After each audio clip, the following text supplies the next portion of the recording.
Okay. All right, legal talk can get confusing fast, so bring in some help, some top bananas, if you will. Dina's hanging out with our friends from Del Rio and Caraway to talk about some recent headlines. Yes, that's right. Good morning to both of you. By the way, I won't say which one of them just said the banana is the greatest fruit in the world. Okay. Okay, they're going to give it away, which can be debatable. Yeah, so we have Dan and Chuck here. Del Rio and Caraway, of course, are legal experts, and so we're going to go over three topics, some pretty timely topics that have just been recently in the news. First, a Florida girl was severely burned by a McDonald's chicken nugget, and now her family was awarded $800,000 in damages. Yes, they were awarded $800,000 in damages, but they were asking for $15 million in damages. Wow. But this case, obviously, it brings up the memory of the McDonald's hot coffee case, which, you know, that's like the case that everybody thinks of when they think of frivolous lawsuits. Right. But if you actually go back and you look at that case, the facts of the case are much clearer and much stronger than most people think or are led on to believe. It's similar to this case. And what it is that they're cooking chicken nuggets, and I believe that they were cooking them to 200 degrees. Okay. Immediately pulling them out of the fryer, they serve them. The little girl takes her chicken nugget, she pulls it out, and it drops between the seat belt and her thigh. Oh. And then she gets severely burned as a result of that. So what you have in this case is similar to the hot coffee case, where they knew the coffee was too hot. You have notice. And when somebody's burned and they have notice and they haven't taken any steps to prevent that from happening. Exactly. Then what happens is the family brings a lawsuit and they're awarded damages. In this case, she was awarded $400,000 for past damages, to include a scar that she calls her nugget that she wants to get revision surgery. And then she gets $400,000 in future damages as well. But the family, again, wanted much, much more than that. Yes, much more than that. Yes. Okay. All right. Dan, so this one, another fatal car crash involving a Tesla. Unfortunately, this one happened earlier in July up in the Lake Tahoe area. So talk about this. And again, why is this back in the headlines, that self-driving autopilot feature? So that's exactly what it is federal investigation has come out. They've gone out to the site in South Lake Tahoe.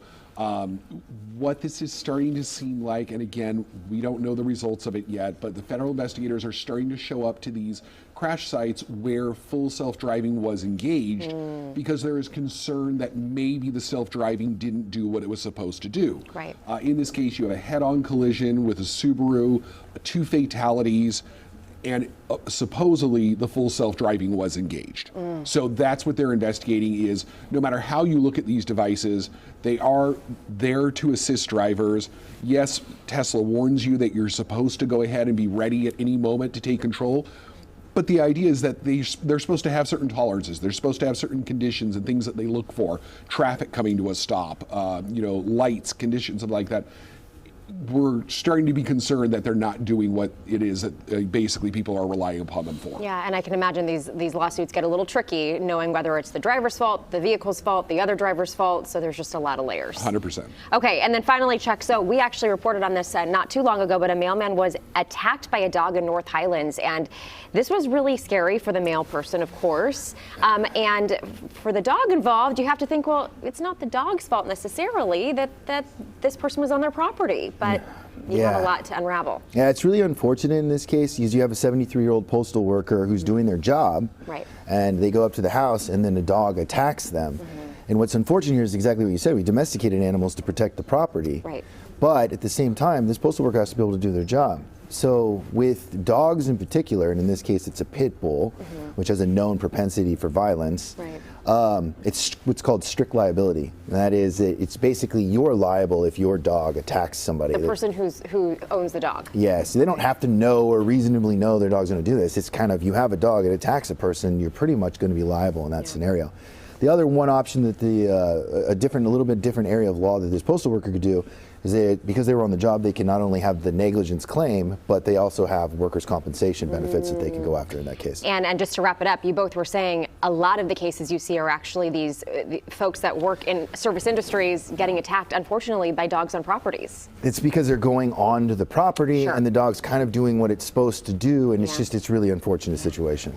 All right, well, we appreciate all of your insight, of course. Chuck and Dan with Del Rio and Caraway. What's your favorite fruit if it's not the banana? And I have to say it's like mango or watermelon. Okay. But I do want to point out whatever they're cooking back there. Smells great. That smells amazing. But when Dan said banana was the best fruit of all time, I was like, I want someone else to weigh in on this. All right, back over to you. Thanks, you guys. Thank you very much. Disorder in the courts in Utah recently. A courtroom doubled as a nursery, sort of. A juror who couldn't find anybody to watch her kids had to bring her infant